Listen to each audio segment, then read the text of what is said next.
Good morning, everybody. Welcome into Denver Sports Coffee Break, presented by Superbook Sports. Happy Monday. D-Mac, Rachel V will hang out with you. James. To join in a little bit too. D-Mac, look at you looking so spiffy, my friend. How are you? Thank you, Rachel. Looking good, feeling good. How are you? It's a Monday. It's a rainy Monday again. I'm over the rain. I'm ready for some sunshine. I'm like, all right, Colorado, we did the rain. Let's get back to the sunshine. I think it's starting to get better tomorrow. I hope so.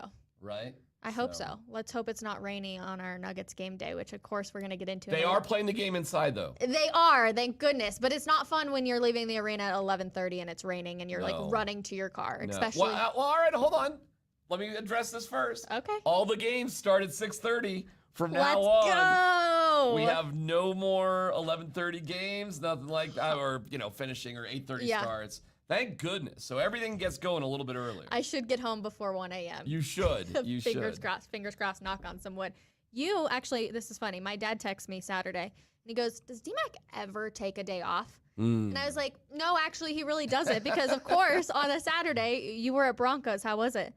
Broncos was good Saturday. It was first of all, there were a lot of guys there, so there were more players there than normal for a rookie minicamp. Because it wasn't just rookies. There were some invited veterans there like Ben DiNucci, who's a journeyman quarterback who just did sign a contract to compete for that third string sort of quarterback role. DiNucci threw an interception, and that got a laugh out of Sean Payton, who said, "Well, Greg Penner's here. I'm sure he'll have a greeter position for you at Walmart." But he threw the interception to one of the high priced draft picks who, took it back for a touchdown. Oh my God, this is terrible. I'm forgetting names off the top of my head. But, the inside linebacker guy. Oh my God, Rachel, I am a moron. And Skinner's the corner. J.L. Skinner's the corner. Yep. Marvin Mims is the receiver. Yep. Who else Riley did they Moss grasp? is the cornerback. There's so many new names though, so it's okay.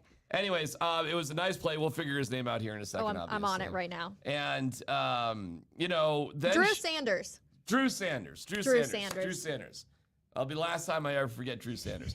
Drew Sanders looked great, and then Sean Payton said afterwards that he would give a $50 gift card for whoever had the most boring answer.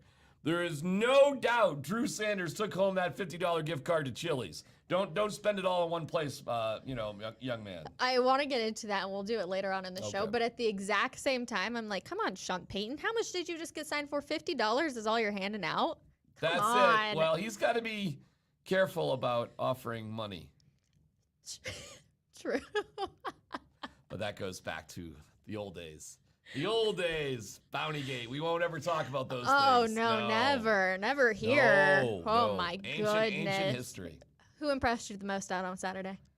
Probably Drew Sanders. Really? Probably Drew Sanders. He looked at athletic and long and quick on his feet, and he did a great job. Marvin Mims was good as a receiver. He's also returning punts, so he looked very solid in that department as well. Okay. So, other than that, it's a little tricky. They did do 7-on-7, which that was brought back from the past. Yeah. Which Hackett had got rid of, so that was back. They went through team drill, and there's no pads, no tackling, there's none of that. So it's hard to really evaluate offensive and defensive line when they're not really, hitting each other and going through things. Yeah. Listen, here's what impressed me the most. The practice itself was very organized. Okay. It started on time. It ended on time. It was efficient. Sean Payton spoke for close to a half hour afterwards to the media. And then everybody in the locker room was pretty cool. Yeah, everything was very professional. A slight change for the media.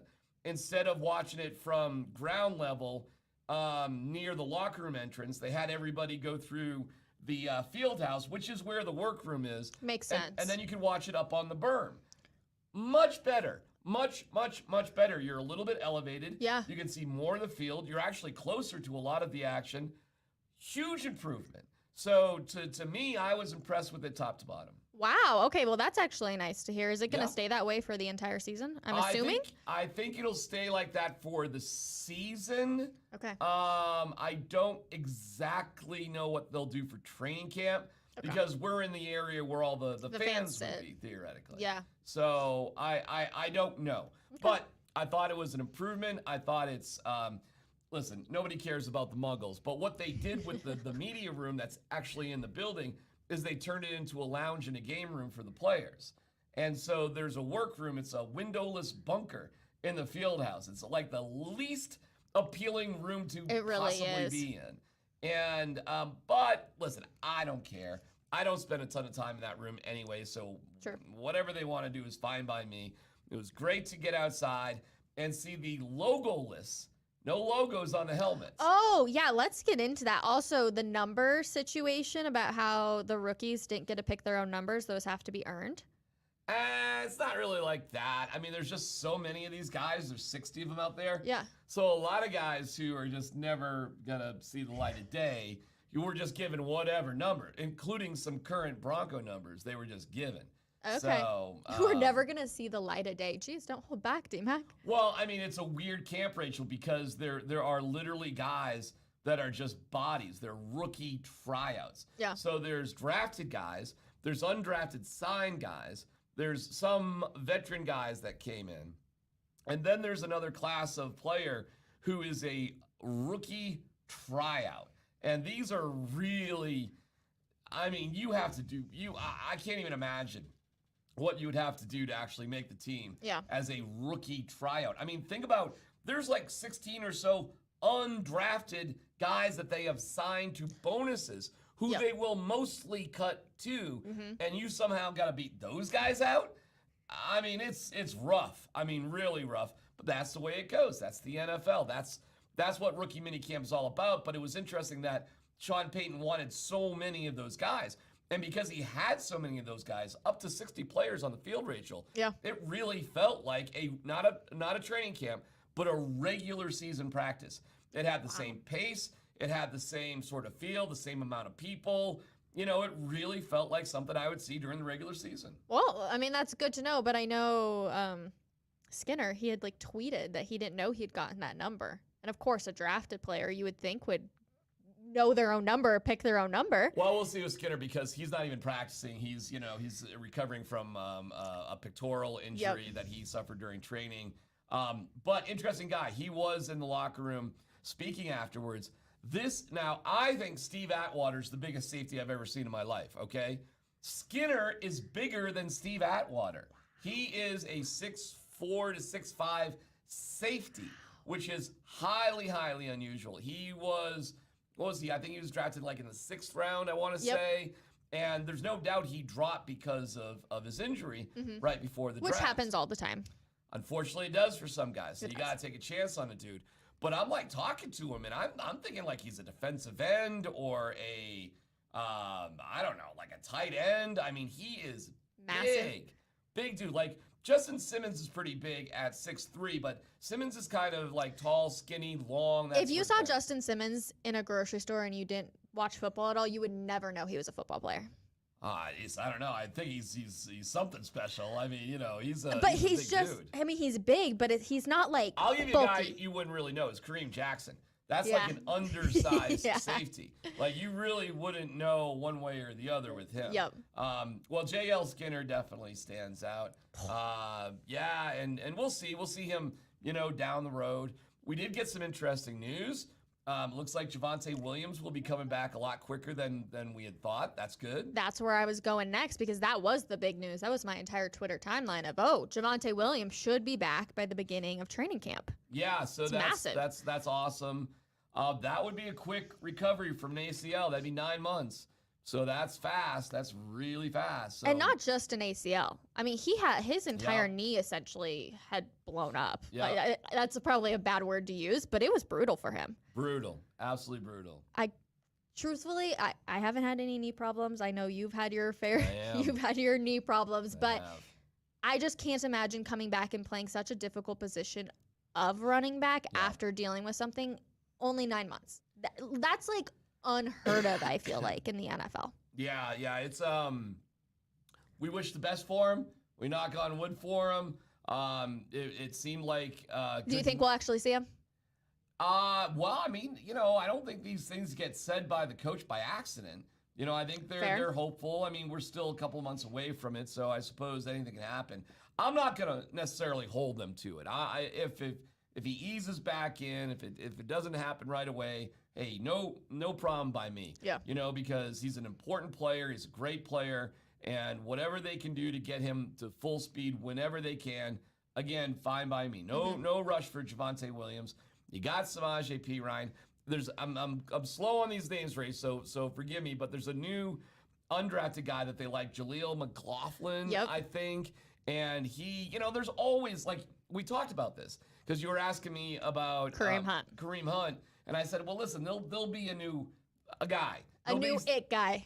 Yeah, and well, okay, and there he is, Jaleel McLaughlin. Yep. I mean, he's a guy you've never heard of before, but he looks real good on paper. He looks good in person, and all of a sudden you're like, oh, all right, you know, this guy. Yep. And there's always guys like that at the running back position, always. And maybe, too, that's why they didn't go after a quote-unquote big-name running back, is because they knew positive news on Javonte Williams. Yeah, they know that. They know they got this Jaleel McLaughlin. They're making plans.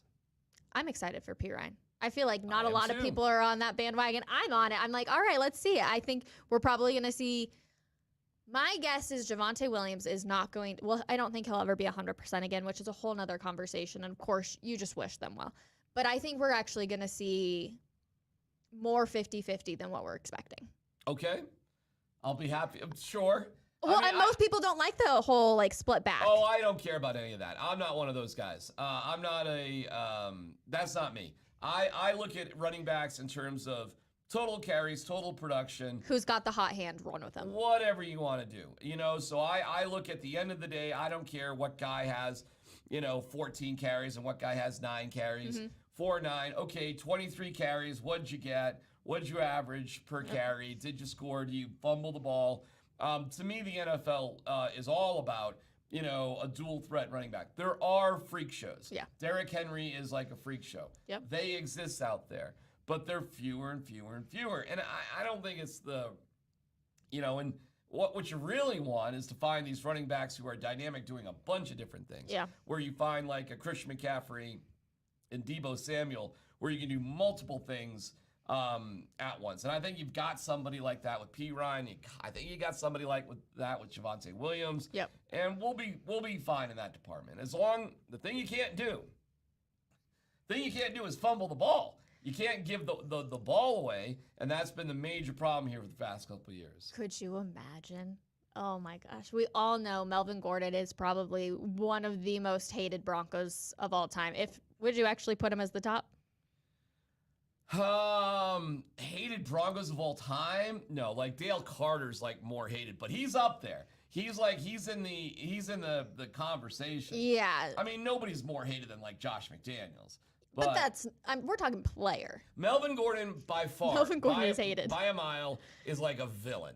If you're just talking about like, see, this is a weird one for me because I actually like Melvin Gordon. Like, so nice, so respectful. Yeah. I've never had anything but good interactions with him, but I do understand the fan base and the venom and all that. I think he still kind of lives here though. I think he was just at the Nuggets game. I know. I think he's got a house here. He lives out in the suburbs someplace. So, yeah. Listen, I don't have any real beefs with Melvin Gordon. I don't think he's like a bad person. Yeah. So I'll save my venom for bad people. But fans just hate bad play. And, there was way too much bad play out of Melvin Gordon. Well, I'm excited for the running back room for sure. Did you see McLaughlin? Was he out there on Saturday? I did. I'm just getting to know. He looks like a running back, Rachel. Some running backs look a little bit bulkier than others. I saw him. I talked to him a little bit in the locker room. It's 5'10", 225. I mean, it's okay. They all standard. A lot of running backs have the same dimensions, and he's one of them. But great, let's see what can happen. We also found out that they're going to be having a joint practice with the Rams. Yep. That's actually exciting. In Los Angeles. Oh, I thought it was going to be in Denver. I thought I was told it was in Los Angeles. Am I wrong on that? I don't know. I saw in Denver, but maybe I'm wrong. I don't know. Maybe it is in Denver. Who knows? I don't know yet.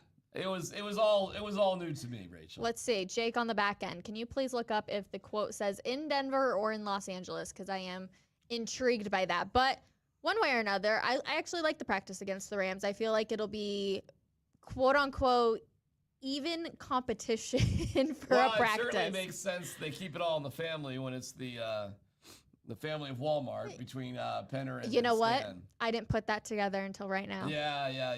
That makes a lot of sense. I could see that relationship going for quite a while. That makes a lot of sense. Yep. I was kind of like, oh, it's kind of early to decide that too.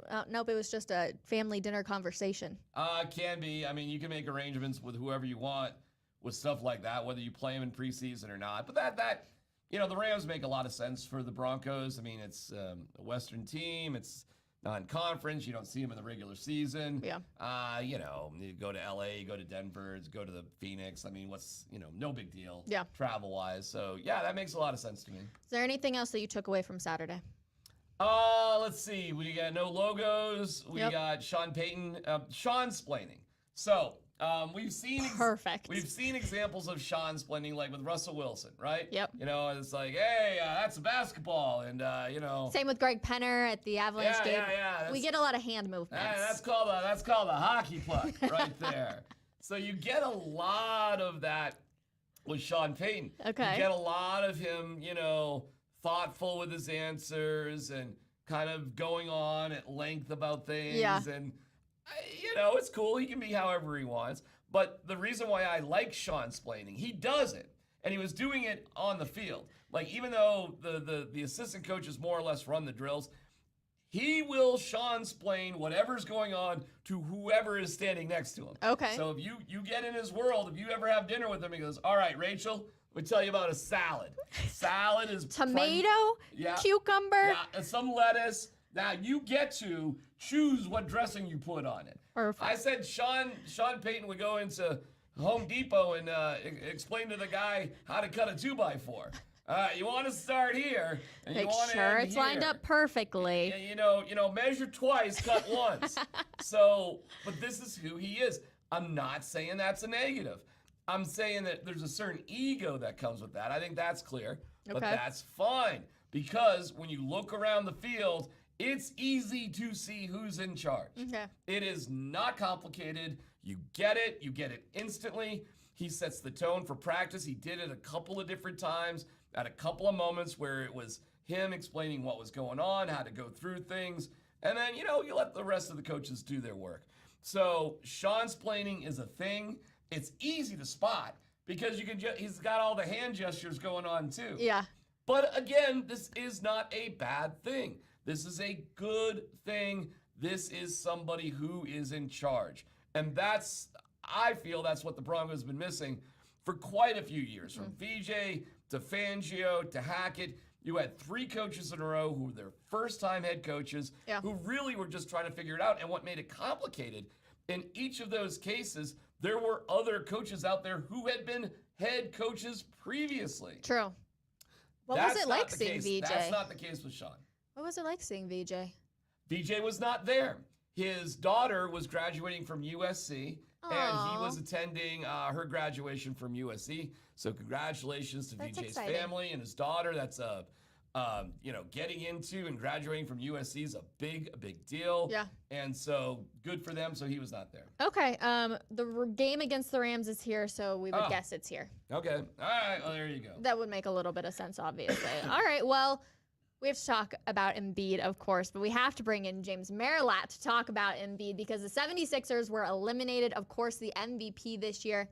He's gotten out. James Merilatt, good morning. How are you? Can you hear me okay? Hold on one second, James. I'll get you in here. Here we go. There he is.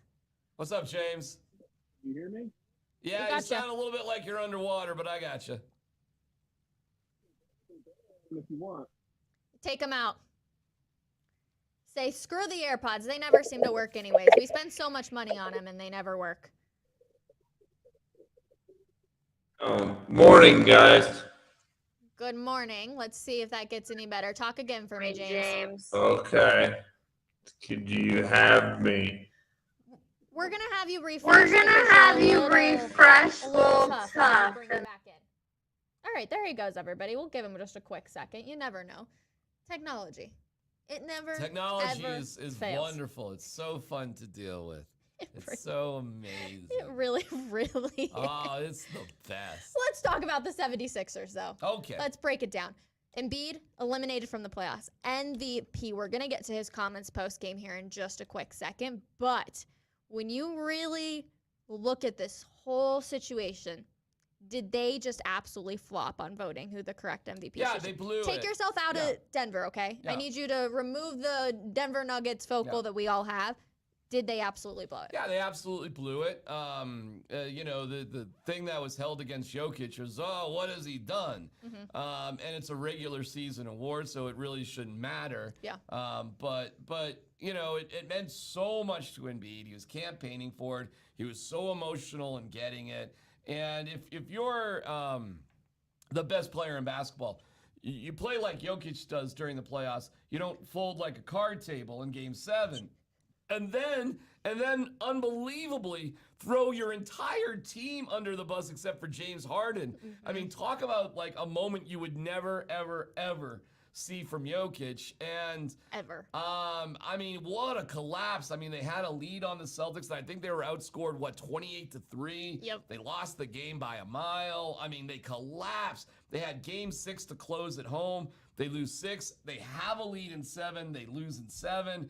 And it's not even close. And Embiid, it's not like they lost and Embiid put up like 45 points. It's like he was terrible. Yep. Like he couldn't do anything to stop what was happening. James, can you hear us now? I got you. Hopefully you have me. You sound fantastic, my friend. Good morning. Happy Monday. Good morning. Happy Monday. Sorry about that. No, it's one of those things. AirPods, like I said, we spend all this money on them, and then I swear that they don't work half the time. But your take on Embiid, because it's a pretty embarrassing showing, if you ask me. Oh, without a doubt. And I was just sitting back watching that just with a smile on my face and, probably getting way too much joy out of someone else's misery.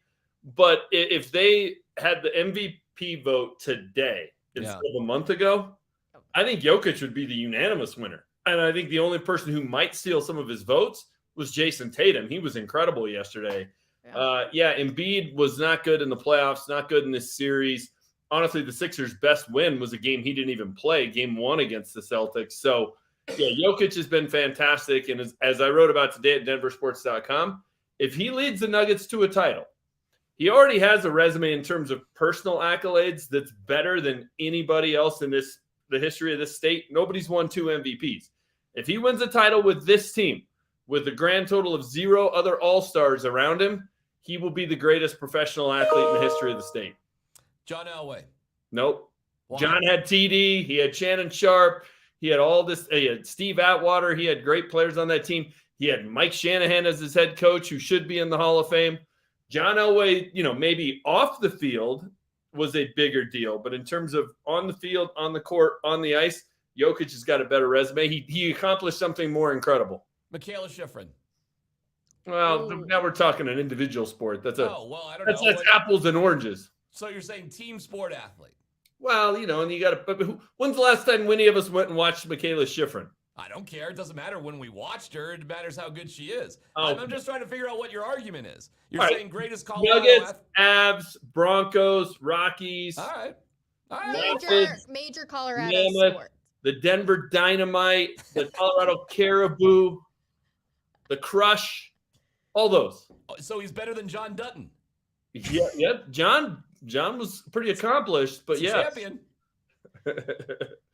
I'm telling you, winning a championship with the Nuggets. Oh, there you go. Might be the hardest feat anybody's ever accomplished in this state. And I know getting over the hump that first time with the Broncos, I mean, I remember it like it was yesterday, but they had been there 4 other times. This team's never even been to the finals. Take the next Jamal Murray, Michael Porter Jr., Aaron Gordon, whatever. Put them on another team, and they're the best player on that team. They don't sniff the playoffs. We already saw that with Aaron Gordon in Orlando. He was the best player in Orlando, and they were terrible. I'm kind of just playing with James because I actually agree with James. Yeah. Nikola Jokic is the greatest athlete I've ever covered, and that goes for 30+ years of a wide variety of college and pro athletes. I've never covered anybody like Nikola Jokic. So you don't have to twist my arm. And I think that the whole hesitation about making him the MV3 was to put him in the same category with Chamberlain, Russell, and Bird. Yeah. And I think he belongs to be in that category. That's how special I think he is. So I think it's a total sham. And how about Mark Jackson's flimsy excuse for why he didn't even put him in the top 5? I think it's a total sham. He didn't get it. I think there was a lot of pressure for a lot of weird reasons why he didn't get it. And all that we're doing is, like a Sombor victory lap about why he is the best player in the league this year. And he is. I will say this, though. And listen, Mark Jackson should lose his vote. And not because he didn't vote Jokic, but because he thought he was filling out a first-team All-NBA ballot. I mean, you should definitely lose your vote if that was the case. But we get the chance to see Jokic every single game, right? 41 of them in person every single year. And I think even all of us underappreciate just how good he is. Because his game is just, it's a little bit like subtly great. Yeah. And now when you see it on the biggest stage and you see him out dueling the likes of Kevin Durant, who's a top 15 player of all time, even with us, the light bulb's gone on a little bit during this 11-game playoff run when he's actually out there in a playoff game surrounded by some good players. I'm not trying to knock who else is on this team because we see the difference between this year and the last 2 years when they were undermanned. But if we're surprised by it, how are people who are on the East Coast, who the games come on at 10:10 out there, they never see him play. It's going to take them longer to figure it out. I'm not trying to give him a pass, but I think his greatness is just kind of settling in on everybody, including those of us in the Mile High City. Yeah, like Mike Greenberg on ESPN the other day said, the world will say hello to the Nuggets for the first time. I'm like, where have you been? What are you talking about? But that is what they're talking about because of the lateness of the starts of the game and how cloistered, I guess, the Nuggets have been. But it's not a surprise to us. And I'll give you the great news as they get ready for the Lakers. They could not be facing a better team to play in the Western Conference Finals, okay? Yeah. You're always going to be playing somebody good. You're going to play somebody who made it there and beat 2 other opponents. I can't think of a better matchup, a team they know as well as the Lakers. I was absolutely more afraid of Golden State than of the Lakers. I think this is a terrific matchup. Then the reason why is Golden State is can surprise you with what they do and how they come at you. Yeah. The Lakers are as obvious as the nose on your face. There's nothing subtle about the Lakers. There's nothing complicated about the Lakers. They have some very, very good players. Don't get me wrong. And if LeBron, if he were to get past the Nuggets and win an NBA championship, I think you would have to. Boy, oh boy, oh boy. If you're talking about the greatest player of all time, what he would have accomplished doing that, I just don't think he's going to do it. I think the Nuggets are going to handle the Lakers. I'm picking Nuggets in 5 in this series. I love this matchup. Love it, love it, love it. And here's why that actually stresses me out is I'm kind of like, oh, well, we all thought the Sun series was going to go 7 and it was going to be the most intense series. And now I feel like everybody's overlooking the Lakers.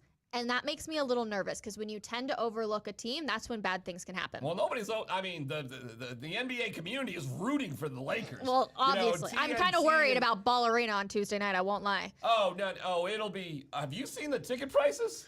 Yeah, I have. Oh, my God. It'll be Nuggets mania in there. They are – God, I don't know. I mean, unless there's some crazy, 5,000 unbelievably wealthy Lakers fans – that are going to invade the arena. I'm not afraid of that environment whatsoever. Oh. No. The home environment for the Nuggets has been awesome. The in-game presentation, the vibes in there have been unbelievable. That doesn't concern me whatsoever. But you've also been at the games when the Lakers come into the town, the Warriors come into town, yeah, and there are a lot of fans. Because that's where I make my season tickets for next year. That's where Right. I have season tickets. That is what exactly happens. And people who buy season tickets in general will sell 4 or 5 way overpriced tickets a year, so it pays for their tickets for the next year. But those same people don't sell their playoff tickets. I mean, everything they do is about getting playoff tickets. True. So those don't go for sale. I am very curious. I realized it was right around this time when the entire fan base of Colorado really jumped on board with the Avalanche when they played Edmonton. Do you guys think we will see watch parties in McGregor Square and packed bars, and everybody just really, really getting into things. Yes. Yes, there is a much bigger Nuggets fan base than Avs fan base. Hockey still continues to be a niche. The Nuggets have been here since 1967, as my poster behind me says, right there. No, it's going to be crazy. I think it's going to be a madhouse down there tomorrow and on Thursday. I think people are going to go nuts for the road games, unless they just lay an egg in the 2 home games. I mean, if they're down 0-2 going back to LA, maybe not. But no, I think people are going to be on board. I think people are going to be fired up. It is a fan base that has been waiting a long, long time for this. And you know what? The fact that it's the Lakers, who they're 0-7 against in playoff series in their history, just makes it better to me. The Warriors worried me more from a basketball standpoint anyway. But the Lakers, they're so much like the Suns. They're 2 guys. They have 2 players. Then everybody else is like, at the beginning of the year, we wouldn't have known if they were in the G League or in the NBA. I think it's a great matchup. I'm with you, D-Mac. I think the Nuggets roll in 5. Yeah. What's so interesting for me, though, is I feel like last year at this time, I was hearing so much more about the Avs. And just from, like, you know, an outside group of people. And I haven't heard those same conversations happening with the Nuggets. Well, because I think their path has been pretty easy, relatively. I think the Avalanche they did sweep Nashville, so that wasn't hard. That series against the Blues was tough. And even though the Nuggets and Blues series both win 6 games, look at the difference of those 6 games. I mean, the Avs are winning in overtime and at the very last second. And, you know, you have a lot of controversy, if you remember, with Nazem Kadri and Craig Berube's comments. And, you know, there was a lot more drama. Where was the drama with the Suns? Ishbia hanging onto the ball? I mean, that was about it. Most of those games, 3 out of those 4 games, were not even close. That's true. I mean, the Nuggets blew them away, and even in their 4th win, they won by 10. It wasn't that close. So, and the 2 losses were obviously a little bit concerning, but look what happened. Yeah. When they needed to play their absolute best, they pulled off in Game 5 their best game of the year. Yeah. Game 5 was their best game, top to bottom of the year, and then they followed up with a blowout in Game 6 as well.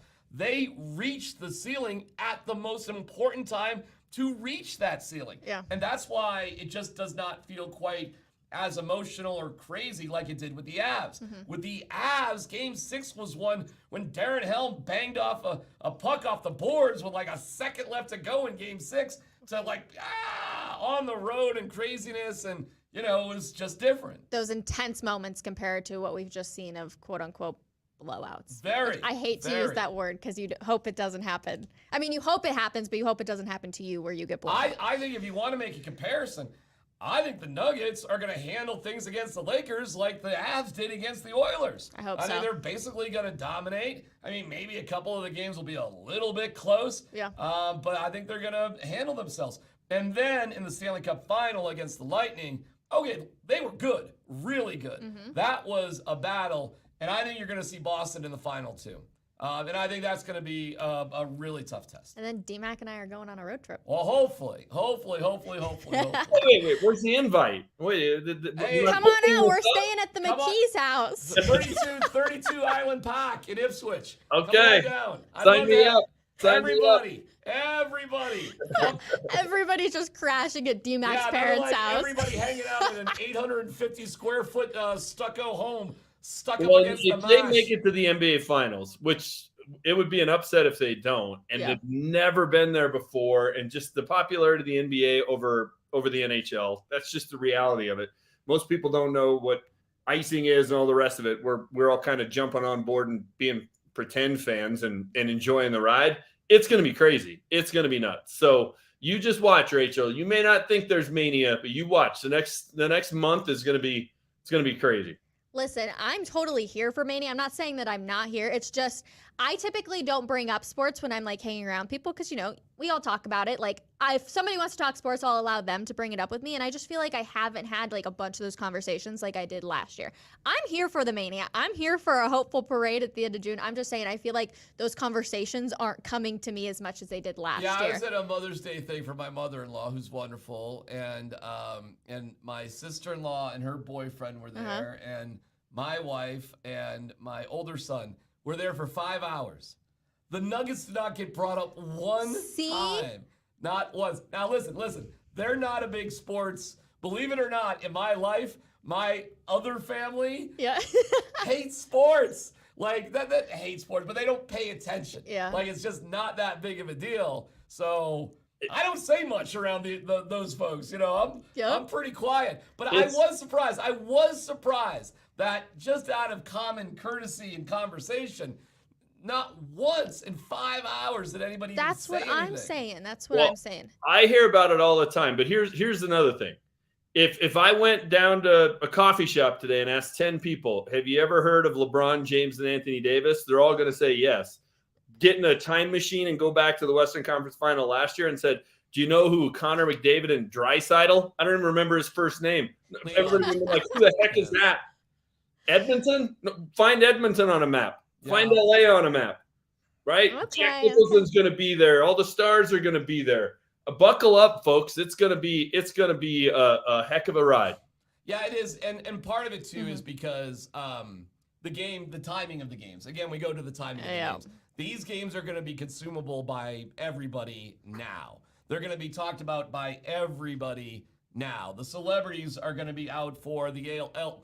To whatever degree we have celebrities here in Denver, they'll be sitting along courtside now. I really was.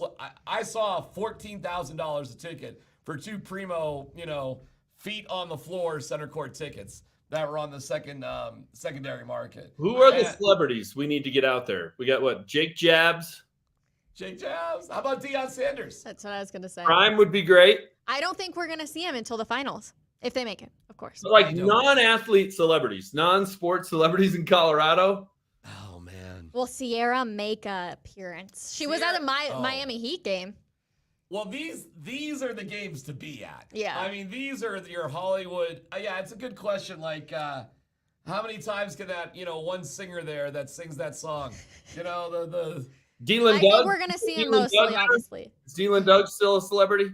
I don't know. Dylan Doug. Dylan Doug. Real quick, both of you, this was a big conversation last week. Did your sons do anything for Mother's Day?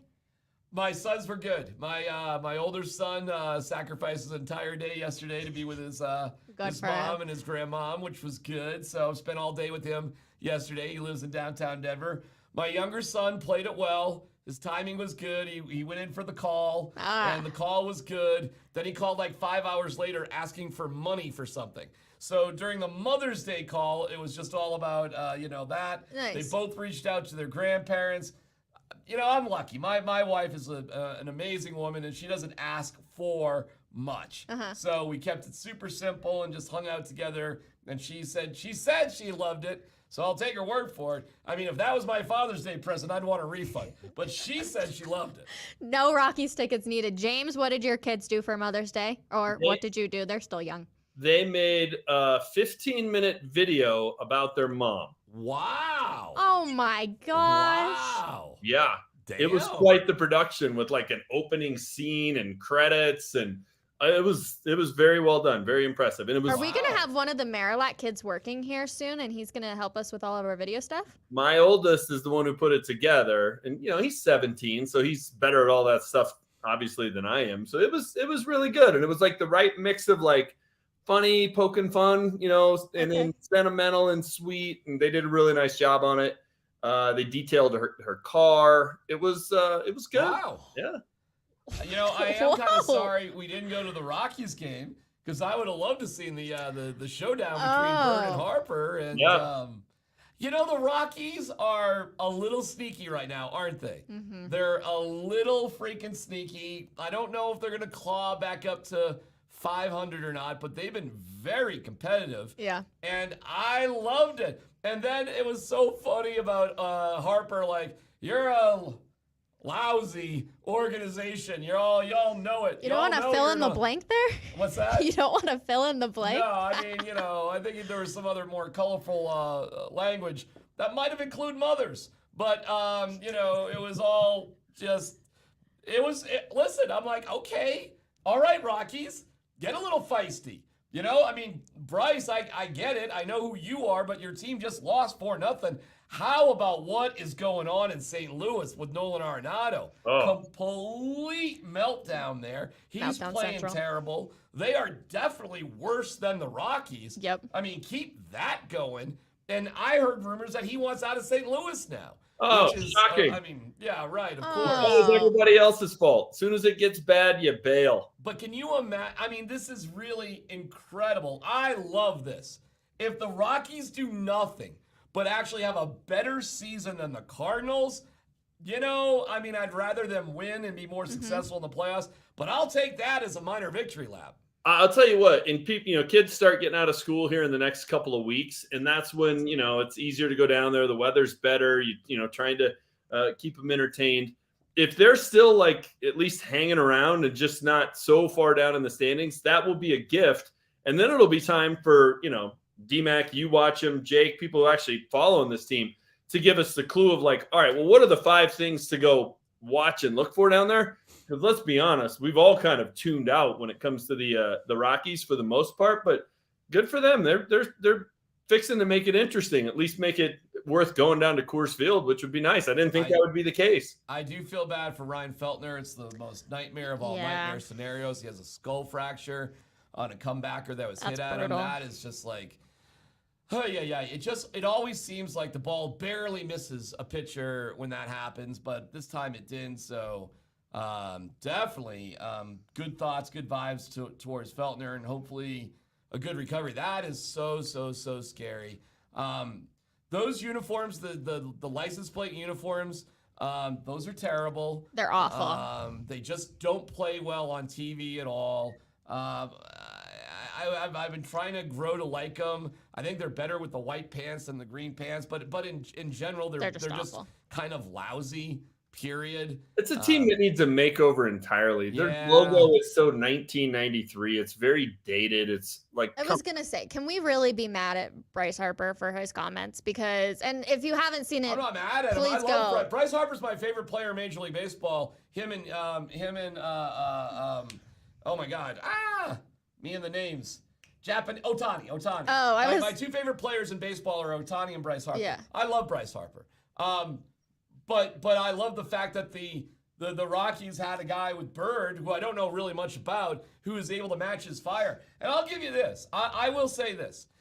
Why do batters get to trot around the bases and do all sorts of things and all sorts of stuff, but pitchers, when something good happens for a pitcher's not allowed to celebrate? All of a sudden, when a pitcher does something, all of a sudden there's a fight. But batters get to do whatever they want. I love that must have been an exciting game to be at yesterday for Mother's Day. And I loved all of it. Baseball games are faster, which is a massive improvement in games. Yep. They're more competitive. They're more interesting. So listen, Rockies, okay, here I am. Get close to 500. Stay competitive. There's a new center fielder, Doyle, who I don't know much about, but this guy can throw the ball 100 miles an hour from center field.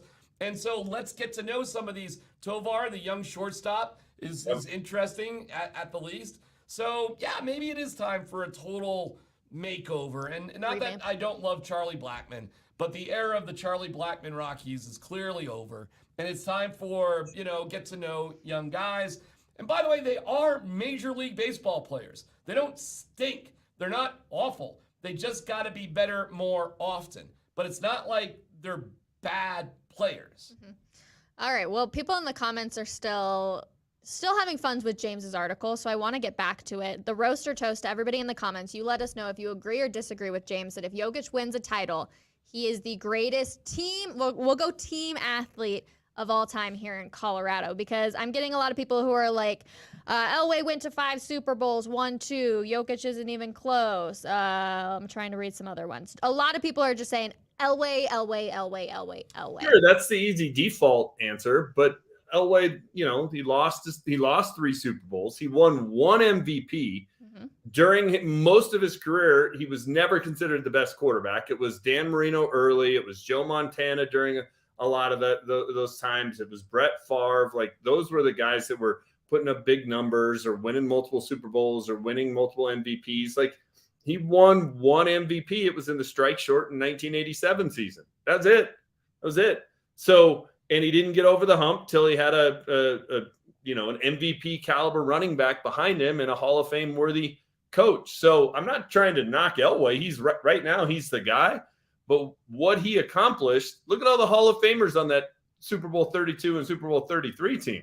It's night and day compared to what Jokic, and again, it's more players, but what Jokic is surrounded with. There's not even an all-star on this team.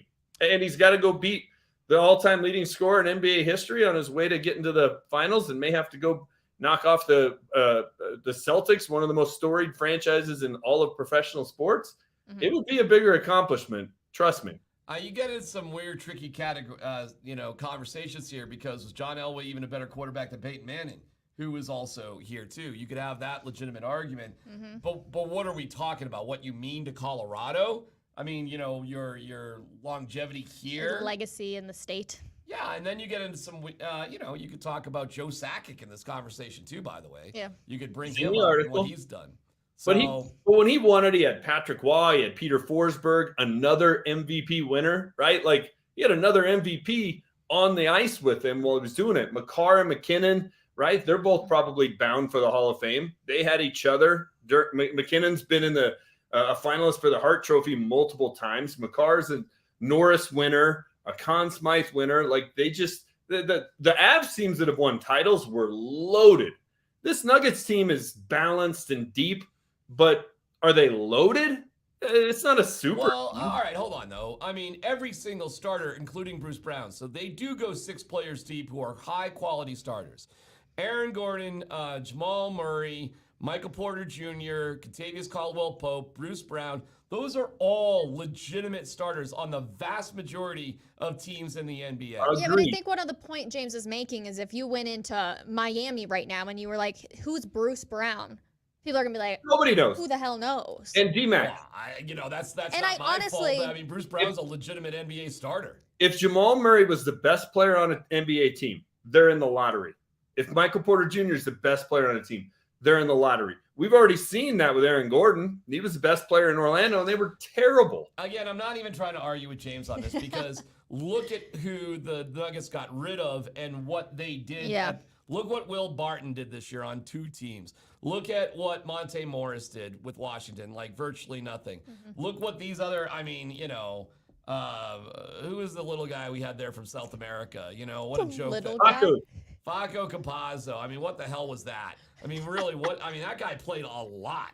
It's a good team. I'm not knocking anybody. It's just the other guys who've won MVPs and won titles, because Jokic isn't even in the conversation yet because he hasn't won a title. All of those guys have. But they had Hall of Famers around him. Who on the Nuggets other than Nikola Jokic is going to the Hall of Fame? Michael Porter Jr. and Jamal Murray. No, they're not. Yeah, because they're going to have 15. They're both going to have 15-plus year careers where they're going to have multiple titles. All right, well, make an All-Star. Find me the Hall of Famer who's never made an All-Star team. Well, there's plenty of years to come here, James. I know. And we'll see. Listen, I think we're arguing and we're on kind of the same page here.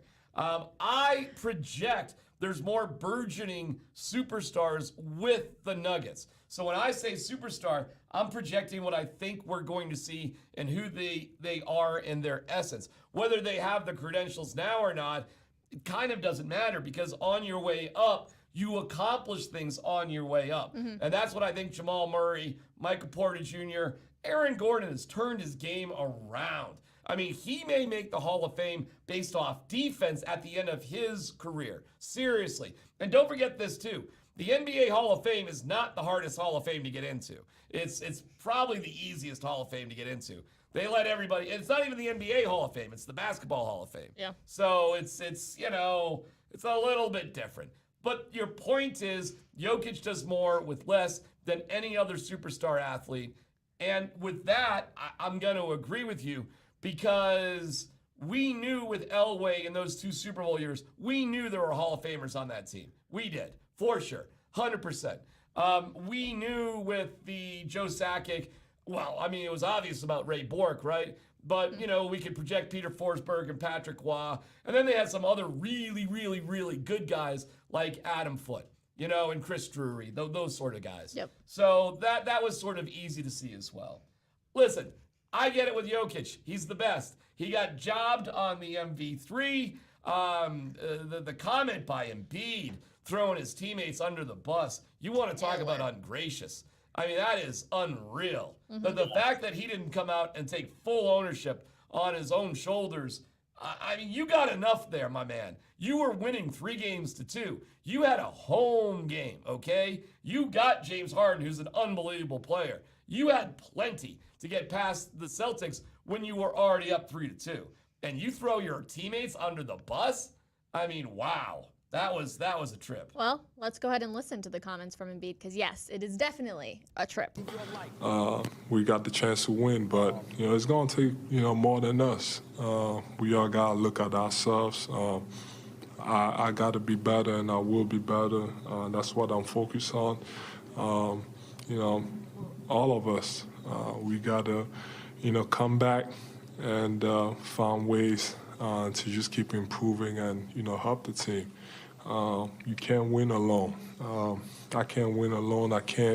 Me and James, we just can't win alone.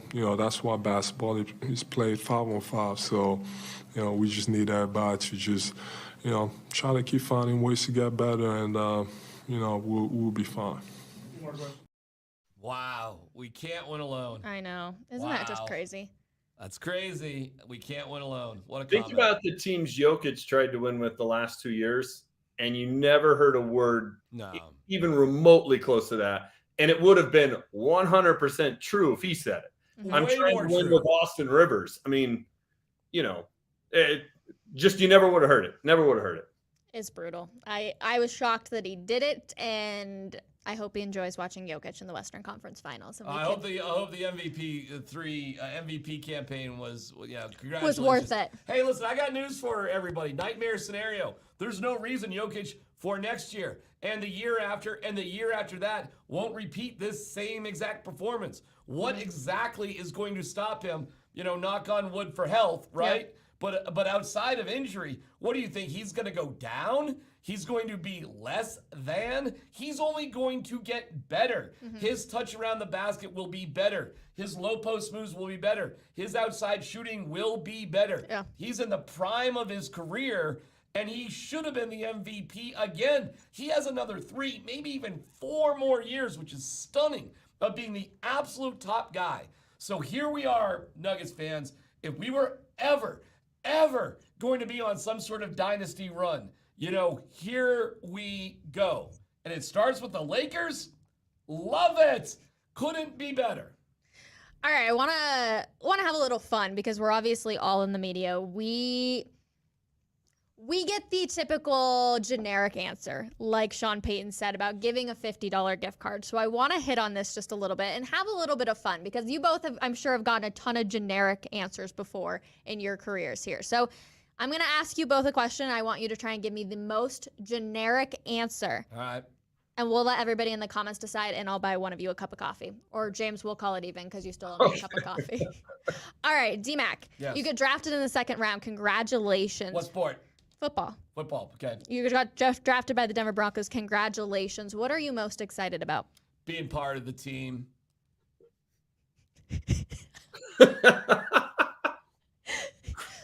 I can't even do it. Okay. That was generic. Yeah, it was. James, I'm not going to lie. You're going to have to try and beat that one because that's pretty good. Because that is. And it honestly happens all the time. You would be shocked by how many athletes will actually just give you like 2-word responses and nothing else. James, you had a 200-yard rushing day, but 3 fumbles on the day.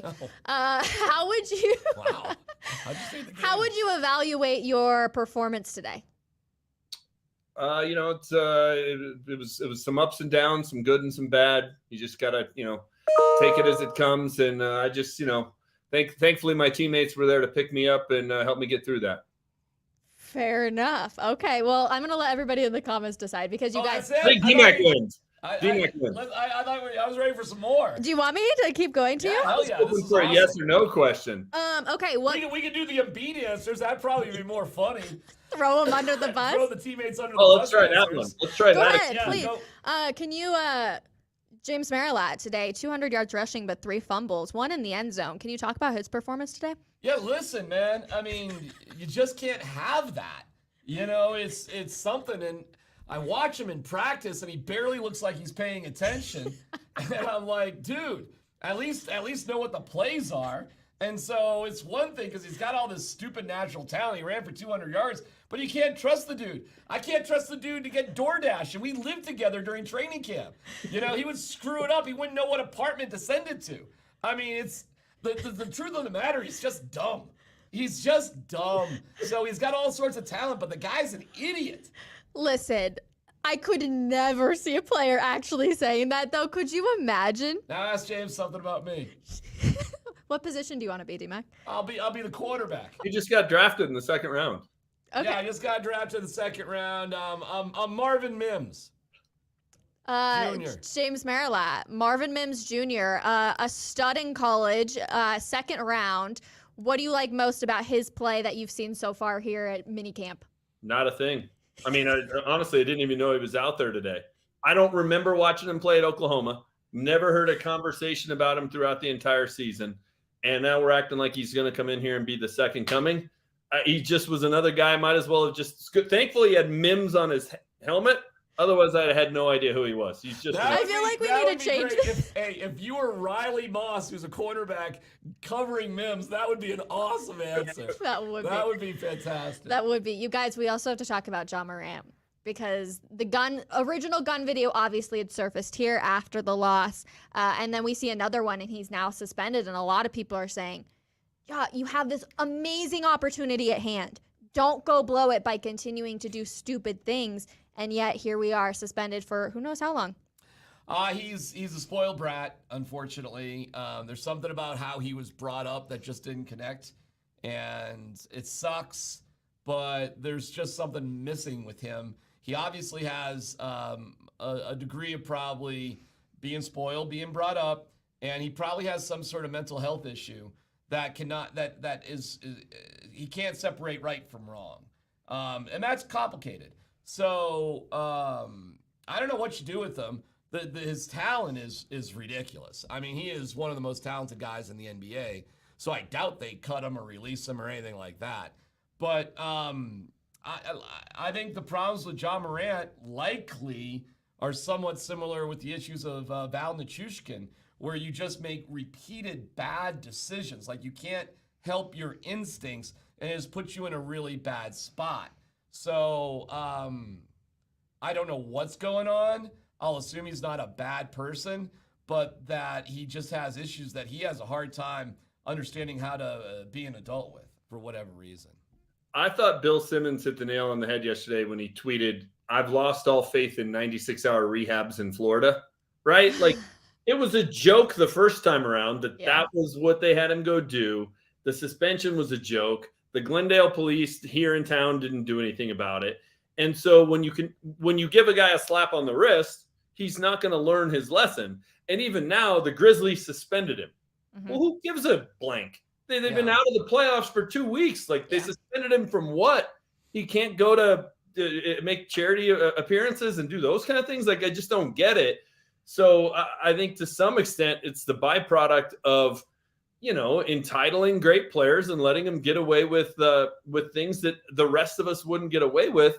And then we're all shocked when they continue to do it. Like, unfortunately, and maybe it's the parent in me, you're not going to learn your lesson unless there's some sort of punishment or consequence for misbehaving. And the league and the Grizzlies dropped the ball when this happened, when they were in Denver earlier in the year. And here we are getting the same result. I mean, he's 23 years old. And I think the matter of the truth can be sometimes is when you're given everything because of your talent, that you don't get the maturity that you 100% honestly need. And it just seems like it's immaturity in my mind. I know you use the word spoiled, but it just feels so immature that, because of his talent, he's been able to get away with so many things. He goes to a 76-hour rehab in Florida because it's a joke, and we all know it's a joke. It doesn't matter because what matters is the game at the end of the day. He's a very immature guy. He's very something's going on. It's like the culture there has to change. My older son is 23. He has a job. He pays for a car that he's got, and he graduated from college. and he's 23. So he's the same age as John Morant. But he didn't play basketball, and that was the only thing everybody ever talked about when it came to him. Yeah, my kid's not a spoiled brat. My kid had to earn everything he has to. It's the people around him. Like I blame them as much as I blame Ja. And in basketball, with the AAU system and the one and done in college basketball, like nobody wants to tell him no because they all want him to be on the team, right? Yep. And it's part of why it's part of why a lot of these kids they're great athletes, but are they really great basketball players? Because they haven't been coached, they haven't been taught, they haven't been kind of schooled in the fundamentals. And you can hear there's clips of Kobe going on and on about that and all the rest of it. So I'm not saying he's not to blame. Look, you're always to blame when you're the one that does it, right? Personal responsibility here. But he's been done zero favors by the people around him. Why is D-Mac's 23-year-old son responsible? Because he was raised right. That's why. Yeah. I'm not saying all 23-year-olds are irresponsible by any means, but I think that the community around them. I don't want to make the young age an excuse. I just want to cite another 23-year-old who knows how to handle himself. Exactly. Just because you're 23 doesn't make it an excuse to, be an idiot. There's plenty of very responsible 23-year-olds out there. Yep, but it's the community around them that because they're God-given talent to be able to play a sport that everybody cares about, I feel like sometimes we excuse behavior that's not correct. Listen, and I'm not perfect, and nobody's perfect, and people make mistakes. What is hard to understand is the same mistake. That's what's hard to understand. Yeah. And a very, very, very dangerous type of mistake. Yeah. Not only for him, but for other people too. So I don't get it. So that's why I lean towards, at this point, there may be some sort of mental health issue. Because when somebody does something destructive to themselves over and over and over again, you really got, so I'm not even joking around about it. There's something more serious going on with this young man, and I really do hope he gets the help he can. I'll tell you, as a basketball player, he's unbelievable to watch. I mean, I cannot, he is just jaw-droppingly talented. And so we'll see where it goes. But it was a wild slide backwards for John Morant. No, I'm with you 100%. James Marilat, always a pleasure hanging out with you. Thank you so much on this Monday. And everybody in the comments, too, we love hearing your opinions, your feedback. Go let James know what you think about his article at denversports.com. DMAC also has a wonderful article there about Broncos, correct? Sean-splaining. Yes. The wonderful world of Sean-splaining. See the sky? That's blue. Now, occasionally there's some clouds that come in, and then there's this thing called the sun. I don't know if you know it, but the earth actually spins around. Whoa there, everybody. All right. That guy is James. He's wearing, you call that a shirt, and it covers his upper body. That's my goodness. Shirt. And the things on his face, it's a beard. And it's not going anywhere, hopefully, because it's a playoff beard that'll be there until the Nuggets win their first championship. Let's go, everybody. Really? On that note, we're peacing out today. Have a wonderful Monday. We'll be back 10:30 tomorrow morning to talk about Game 1 between the Nuggets and Lakers. Bye, everyone.